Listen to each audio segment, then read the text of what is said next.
Welcome to Respect, the San Francisco International Hip Hop Dance Fest weekly podcast. My name is Micaya. I'm your host, and this is my beautiful co-host, Brandy Beazley.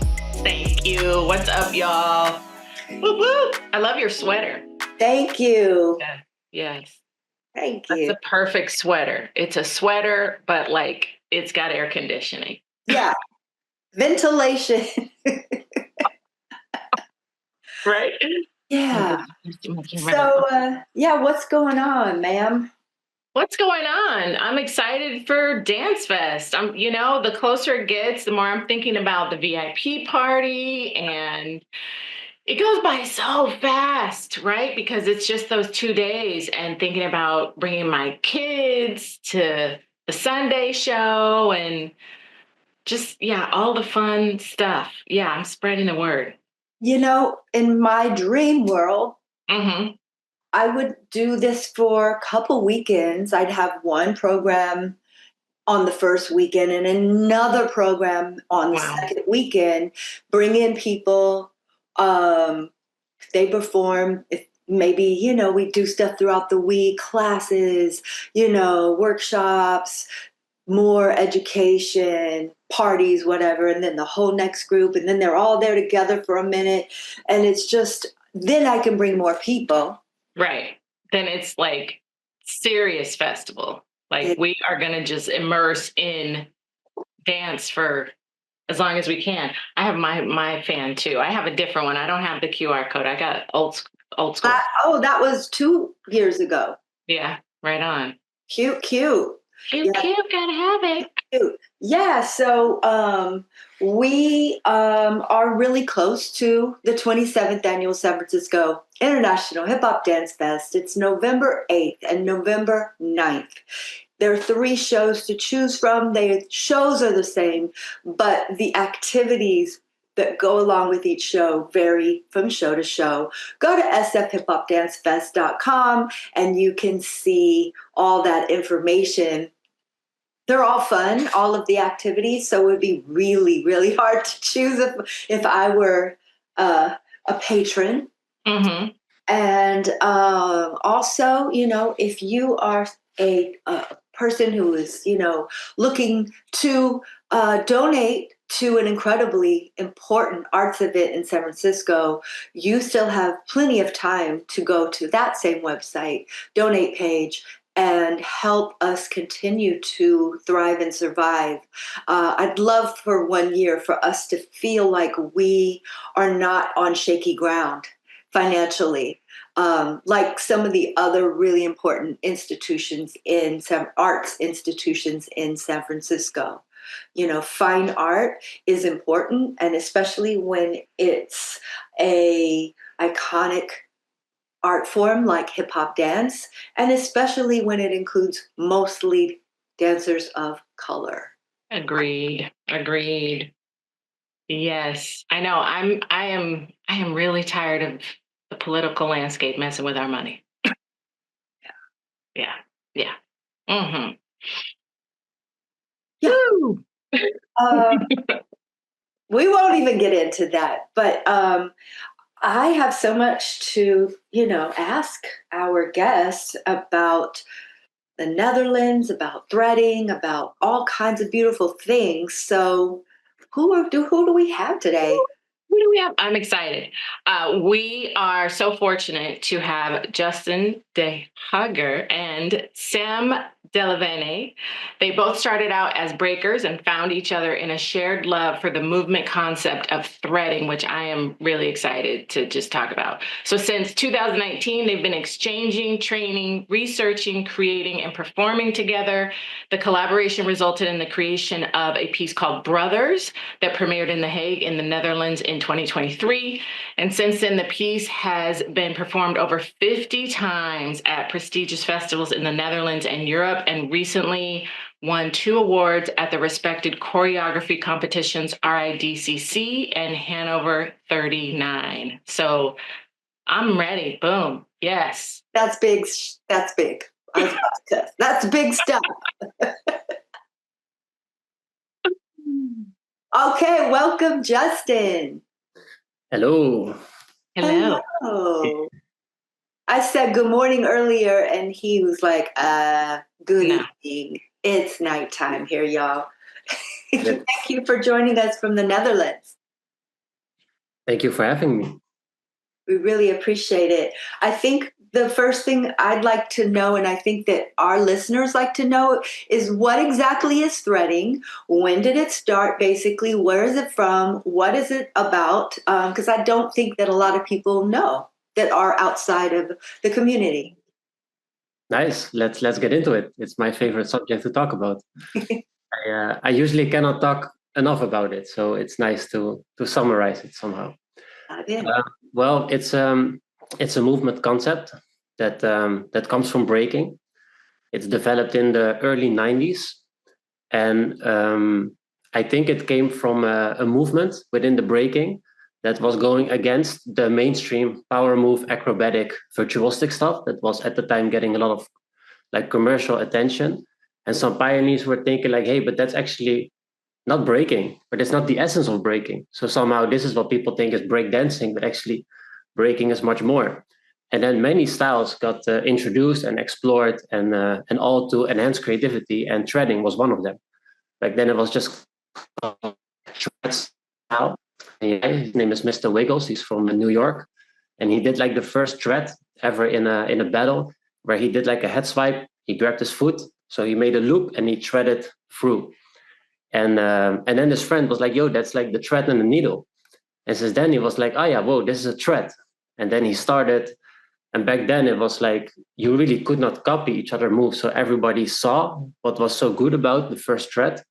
And then they started developing their own approach. And then many styles came, like in Canada, they went big. Then Europe took over. Then in the 2000s, experimental dance came along and threading was getting a new platform.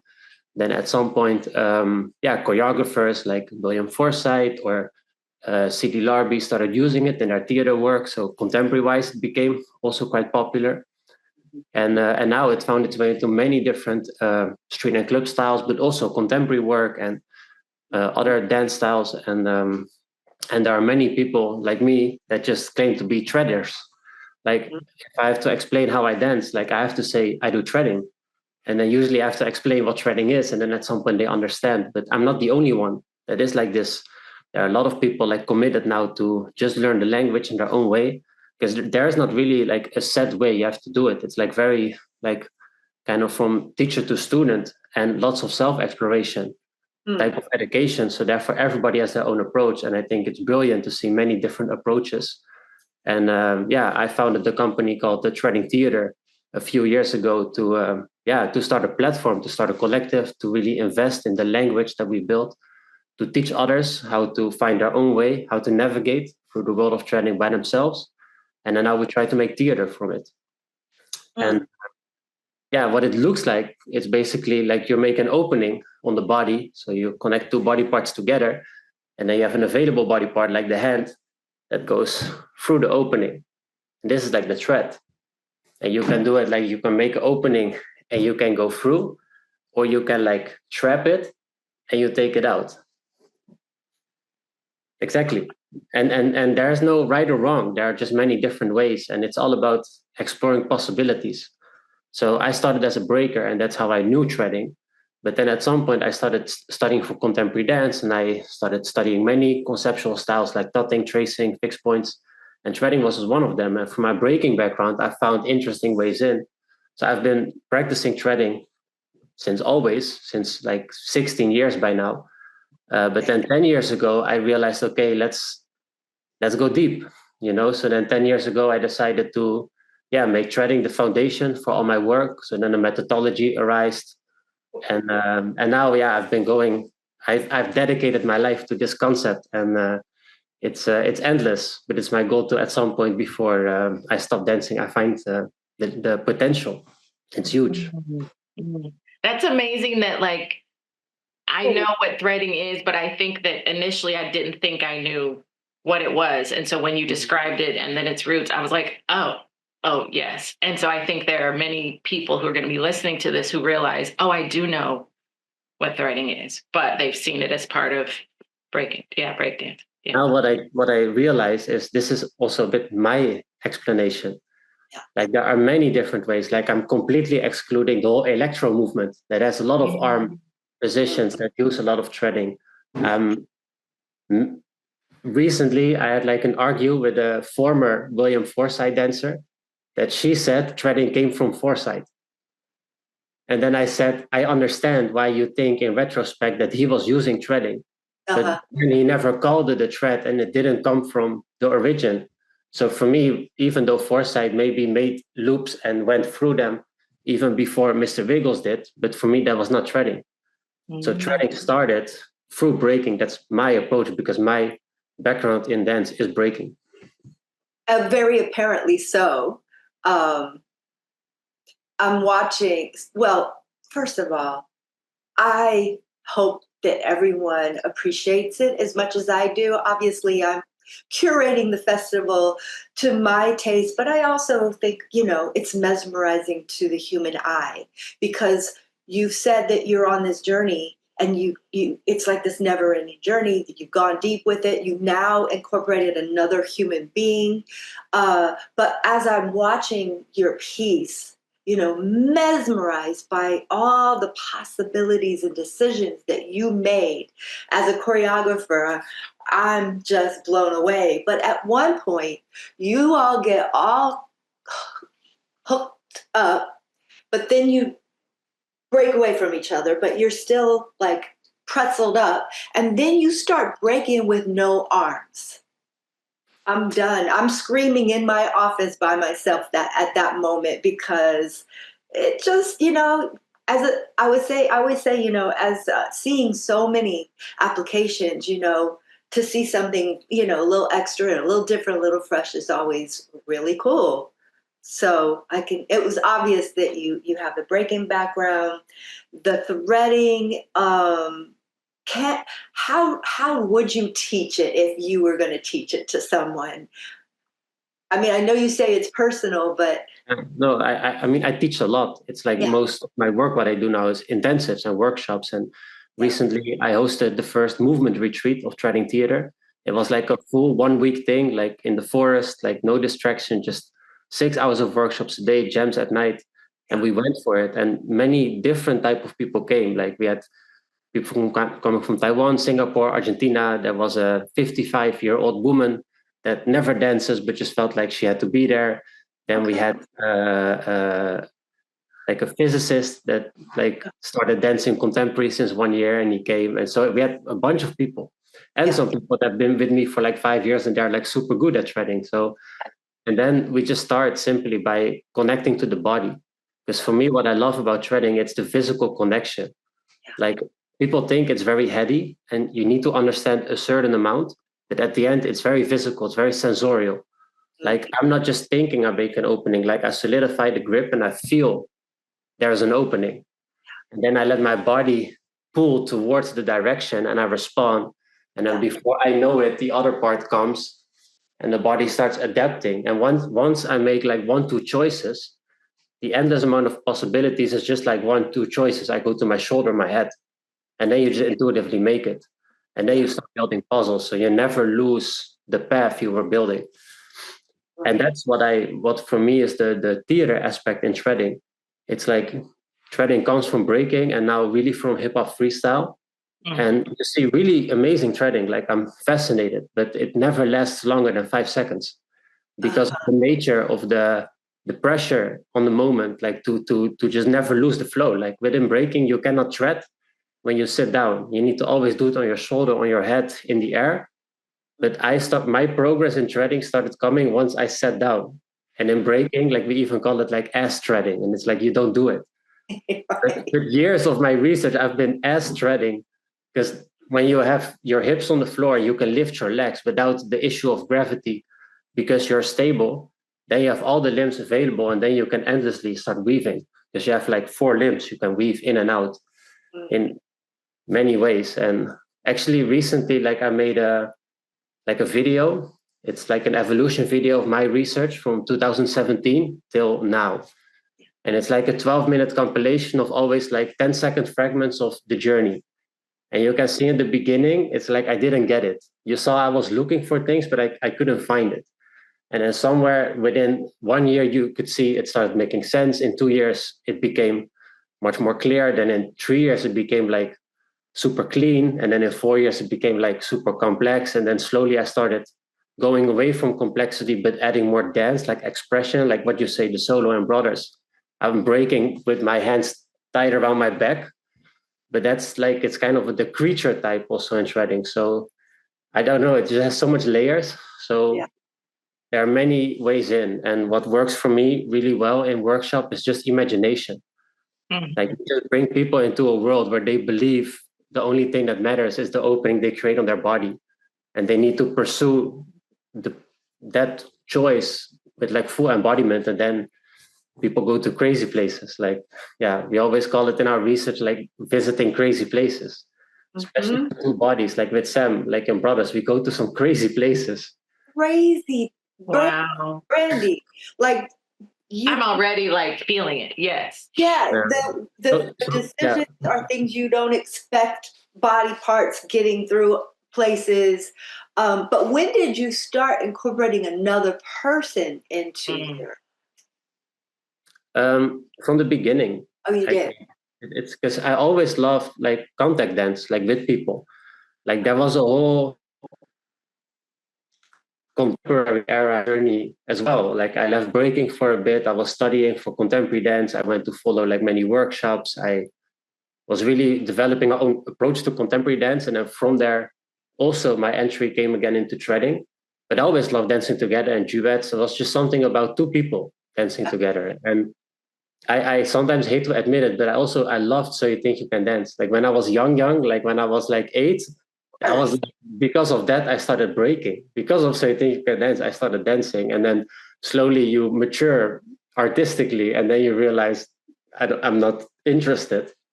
Yeah.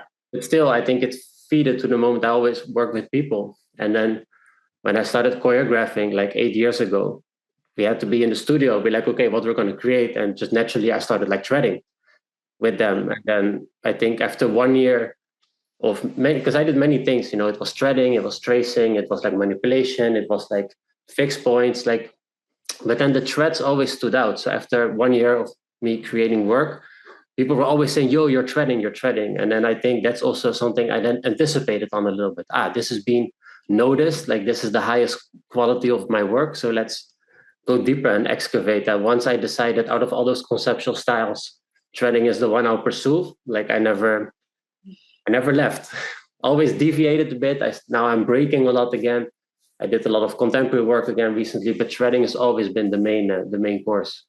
Mm-hmm. You are making me think about how people, like in talking about your research, and I am really loving that you call it research, because it is. People think that, you're only doing research if you're like, in a doctoral program or college or somewhere, and you're also making me, I'm a very visual person, so I'm having images of like a monk who is like deep into their practice of awareness or mindfulness or spirituality. And so I'm just getting all of those images and feelings from hearing you talk about this. And I haven't seen it yet. I don't see anything until the show, but man, I cannot wait. And I cannot wait for my children to see this. It sounds like that. I'm going to call it a retreat that you had in the forest. That sounded life-altering. Mm-hmm. It was amazing how people responded. Like this, Anita is her name, this 55-year-old woman. At the end of the retreat, she came to me and she said, now I can feel that if you're stuck, there's always a way out. But then she said, before I knew it, now I can feel it. Okay. My goodness. And that's where it's about. Like, it's like people, like, there's so much cognition involved into threading that at the end you need to dance like from that heart space, like you need to explore, you need to surrender, you need to give in. It's like, it's so there are so many options that it's like, if I have to think about what's the best option, you'll never find it, especially in partner work with another person. Once you hold both hands and you're threading your feet, rolling on the floor, it's like it's too complex to understand, but the body can feel. So it's all about understanding which direction are we moving towards, and what is holding me back, and releasing into that. So then the body just finds its way. Yeah, it's a very, and that's what I love about like working with Sam, because I'm here like talking by myself, but Sam is actually judging a breaking battle right now. So that's why he couldn't join. Yeah. But yeah, when we move together, like we really dance a lot. And we come from, so we research already for like 6 years. And in the beginning it was just like doing sessions together. Then slowly, like I started needing dancers for projects. So then I asked Sam a few times. And then I think it took like 2 years before me and him started like physically threading together. But then back then, Sam was already very familiar with my language and the way I like to create theater, the narratives. And then just instantly, like magic came. I don't know. It's like every time I did sessions with Sam, it was amazing because he's been threading as long as I am, but through breaking. We met one time in a session, and I was doing a round, and he noticed like threads he never saw. And then he did a round, and I saw things I never saw. So instantly we had this huge respect for each other. But then we were also like, yo, but we are also competitive. And it's like, yo, but I'm this guy. And he's like, no, but I'm this guy. Like usually we are the best shredders in the room. And then all of a sudden we were together. So now this competition came up, and we just did like rounds and rounds. And I think we did like maybe 10 or 15 rounds or something behind each other. And it was just afterwards like, okay, crazy, we need to work together. Now it's like 6 years later, we performed our piece already like 60 times by now. We have 10 different versions. So the first piece we submitted like 1.5 years ago, that was like maybe 1 year into Brothers. And then now the piece that we submitted again was, it was like 1 year later in the process. I think in between we have like have had 30 shows and a lot of different variations and a lot of different things. So then through adapting through projects and always making the variation that suits the program the best, we find new stuff, and then we collect the best. And then whenever we have a new performance, we know, okay, this is what we're going to do. Like our show that we're going to do, the structure is going to be the same, but it's going to be very different because we improvise a lot, and we play a lot with the material. And the other day we performed in a festival in the Netherlands a few weeks ago, and we were called last minute. Like this guy who's the programmer, he's a friend of mine. He knew, okay, if he needs a piece last minute, he calls me, and we were ready. So then we had to perform like 4 times in a row, like two shows one day, and then a few days later, 2 shows more. And then the first show, we did exactly the one that we always did at the competition and the one we sent recently. But then the second show, we already started improvising more within. And then the third show, we were just like, I was in the car and I called Sam. I was like, yo, what we're going to do tonight? I was like, yeah, let's bring this old material back. So then in like 1 hour, we structured a new piece. And because we know the music so well, we know at some point when to slow down, and we always make it a circle.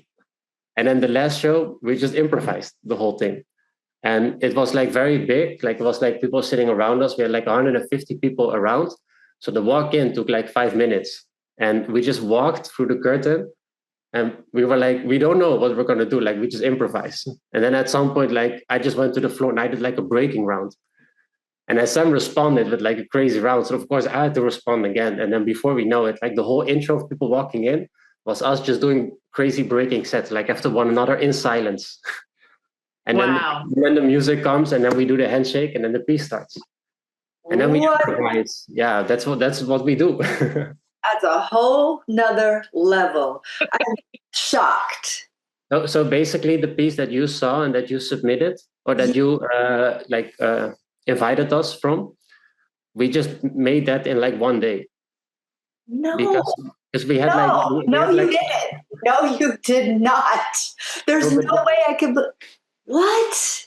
No, but it's like we performed the material in certain ways already a few times, but then we come together and we're like, oh yeah, soon we have this gig in Prague. Okay, we could do 20 minutes. Okay, our composer's with us, so we don't need to think about the music at all. Actually, let's do do. And then we make a new piece. And then we always make sure we cultivate the state of play when we go on stage. Like we stand on the curtain and we tell each other, okay, we're about to enter a world we've never been before. We have no idea what's out there. We're going to do this together with people that we don't know, and some we know, but it's like it's a journey. And then we go, and then Powerful. yeah, and it's always different. Yeah. Okay. Look, kids out there, you have to have done your research and get to this, hone your skills to this sophisticated level to be able to do these daring things that they're doing. You can't just go out there and think you're going to just create a work of art from nothing if you're just getting started. They've done their work.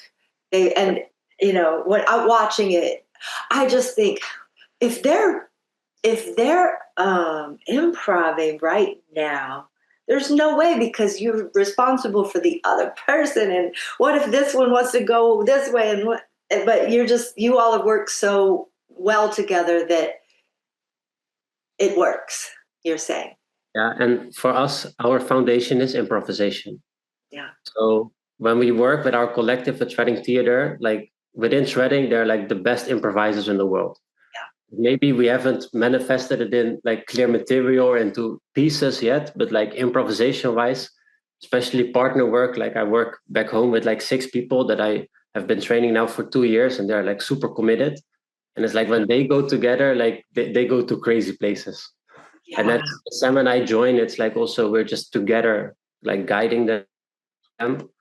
And me and Sam, like the best stuff happens when we're at home improvising at night, like it doesn't even touch the stage, the quality we have there, but we really dance. And especially I think the last year, so Sam and I know each other for 6 years now, and it's always been like very clean. But then I think the last year we've been almost like not shredding at all anymore, but because it's so in the system, now we explore other sides of movement, like more expression, more flow, contact improvisation, just musicality, and we just explore, and then that always finds its way into the piece. So that's how the piece grows every time, is because we grow as dancers. And always sometimes we just need one rehearsal and we tune in. Sometimes the rehearsal even feels a bit strange, because then we're like, hey, who are you? I haven't danced with you in a bit. Then we hit the stage and then it's like magic, but like a new level unlocked. Wow. Yeah. And you work solo as a dancer, like on your own, and you do stuff with him. So like, do you work doing threading by yourself sometimes and just do your own thing? Or is it usually with him? No, I think at the moment, Sam is like 1/4 of my work is brothers. Okay. And we teach workshops. We did a few music videos last year. We perform. And we come from like a year of doing almost only brothers, and every creation we kind of did together. But then Sam graduated, and then he really wanted to focus back more on breaking. Because Sam has always been like at the top of the breaking scene in Belgium and the Netherlands. Like Sam is like really good, but he never had the consistency to train as much as he needs to be an elite b-boy because of school, because he was like studying at the academy in Amsterdam. And then when he left, he was like, okay, I'm really going to pursue breaking. And that's what he's doing now. And it's like, it's amazing. Like he got second at Red Bull BC1 Holland Cypher. He was like top 4 at Outbreak. It's like the biggest 2-on-2 in the world. And he's really getting recognition now, invites. He's winning like all the local battles here, all because now he finally was able to invest the time that he could. And it motivates me also to really keep pushing my breaking, because we have like in the longer brothers version, we have like a Dutch rap song goes on and we just do rounds one by another. But always I'm reminded, okay, on shredding wise, I stand my ground and Sam needs to step up, but in breaking, it's the other way around. Wow. But it's so cool because we come to the stage like to perform brothers here, but we will stay and we will go to LA afterwards and we will do freestyle session together. It's like a 2-on-2 breaking battle. And that will be the first breaking battle Sam and I do together. Yeah, because we never battled together. We're always on stage together, but never breaking. I was always shy because Sam is like so good. But now this motivates me to train like crazy. So the coming 1.5 months, like I'm gonna train breaking like almost every day, and then we're gonna kill it at the freestyle session. Oh, it sounds so perfect. I'm glad you all are doing that. I know a lot of dancers try to do that when they come here. I was telling Ibra from Create 4 last time we talked to him that this year, I had so many really iconic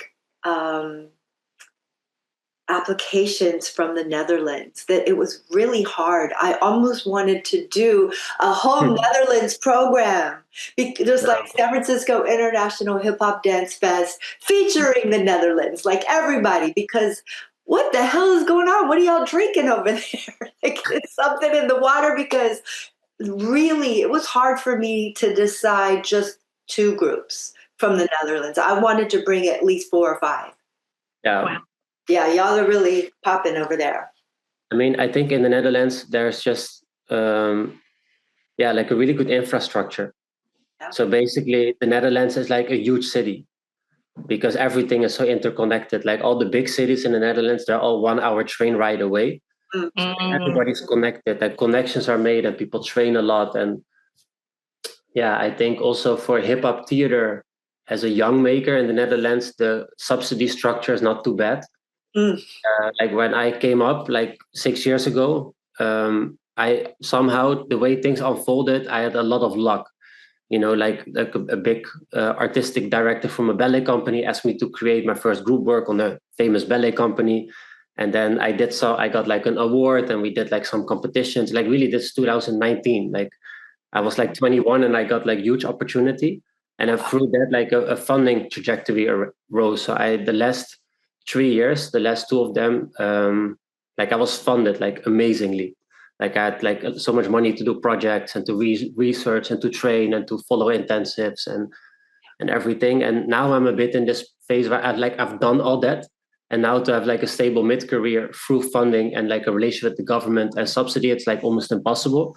So I'm now organizing workshops and like really restructuring my income. But I think if you just start, there are quite some opportunities. Like the moment I made my first works, there were so many people that asked me to perform, to create, to do this, to do that. I think, yeah, but so I guess this is a reason that in the Netherlands, they're just high quality. And yeah. Brandy, Kevin, Brandy, bye-bye. You're going to the Netherlands? You're moving. Get it. Yes, you gotta do. You see this sweater? You see this chair? This house? It's wet because I bought it with my literal sweat. Yes. Honey, it is not easy to be any type of artist, especially movement artist, and make a living doing it in this country. It is a hustle and a half. It's so hard. Woo! Don't get me started. It's everywhere, also in the Netherlands still. It's like, it's very difficult, and it's only, especially now, a bit like I'm talking about the structure that was for me, and also like Ibra is like a bit after me, but he used similar structures. The way I got funding, Ibra also was supported. So on that side, we always met through things. So it's amazing that Ibra is also coming to the festival. Oh, I can't wait. I always see Ibra at international like theater festivals. Like I never see him in the Netherlands. Like I also messaged him when I saw his name in the mailing list. I was like, I guess we see each other abroad again. Yeah, it's my first time working with both of you, even though I've brought Ghetto Funk Collective here before, but it's the first time with him, first time with you. And we were talking about this before, you and I, Justin. I wanted you to tell everyone, you're not your first time applying. And I feel like people get so upset if they don't get booked, especially when they're as amazing as you are. And I just can't fit everybody who applies into a program. So, I mean, please, everyone, if you don't get booked, try again. It's all subjective. So yeah, and at the end, it's like I also said this to you earlier. It's also a bit like a mirror. Like, okay, let's keep on developing. Not yet. In Dutch, we have a beautiful word, and nobody will understand this besides Dutch people, but it's called beseffen. And translated, it's like realize. But beseffen, it sounds more poetic. But basically, always what we say is if people like don't get it, or they don't choose us, or they don't book us, and we're like, oh yeah, they don't realize. Yeah. Like maybe we're not on their train, but they're also not on our train, you know? So it's like, it's okay. We can let this one pass. Yeah. And somehow, so important to have that perspective, right? Because so many times you're just like, oh, there's something wrong with me. Yeah. But it's like, no, we're just not lined up yet.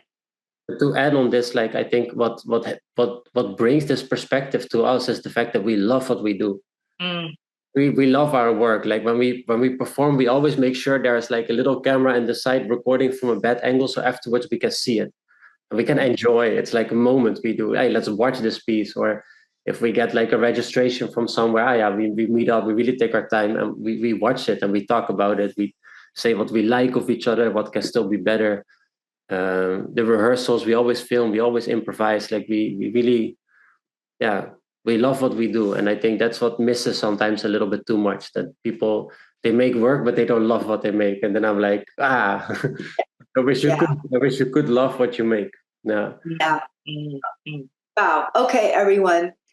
This has been really, really a good one. If you don't have at least 5 takeaways from this interview, you have been napping. Good morning, wake up. Okay? Love what you do. Keep doing it. If you feel stuck, realize there's always another way to get out, right? Keep trying. It's a never-ending journey that a lot of students feel like, well, how many years before I'm wherever? And I'm just like, a dancer never feels like we've achieved the holy place of the top of the mountain. We're just like enjoying, and we're loving it the whole way. There's no big final place. It's a constant research. We're constantly training. We're constantly creating and working on it. So many takeaways, everybody. This has been such a good one. Thank you, both of you, for your time. Thanks always to Kevin for editing and videotaping. Justin, we're going to see both of you very soon in San Francisco, California. We're going to have I don't know if you know this, but before every show, we have a freestyle circle on stage. Yeah. You will see everyone up there. Yeah, so by the performers, and this happens while people are coming in, the audience is coming in and taking their seats. And I just want to see what y'all do. Plus, I had this like moment, maybe I have to think about it a little more, but like of threading everybody that's on stage in the... Easy? There is like something that Sam and I always do. Yeah. We are like at after party with other people, like Sam starts telling people like, hey, Justin can thread with anyone. Yeah. And it's true. Like if I have a hold of people's hands and they want to go, I can go crazy threading with them in like 2 minutes. Okay, so we want to make it, so we can do that. I can walk through the foyer and then I can stand on like a little place and then people can come to me if they want to thread. Oh my God, yes, for all that. Yes, we have our performers meeting. I'd like to do that just for us to connect. Pinky promise? Yeah, pinky promise. I'm so excited. Hey, yes. Yes. I have a really good, Are you getting goosebumps? Honey, this program, I'm going to say, is a mixture of mesmerizing dance theater, thought-provoking artistic work, funny, kind of hard-hitting intensity, mind-blowing, b-boy skills, mixtures of like crumping, house. We're giving it to you this year. Sounds amazing. Get your tickets, folks. Justin, Brandy, Kevin, everyone, thank you so much for your time. And we hope you're all well, and much love. And until we see you, much respect. Bye.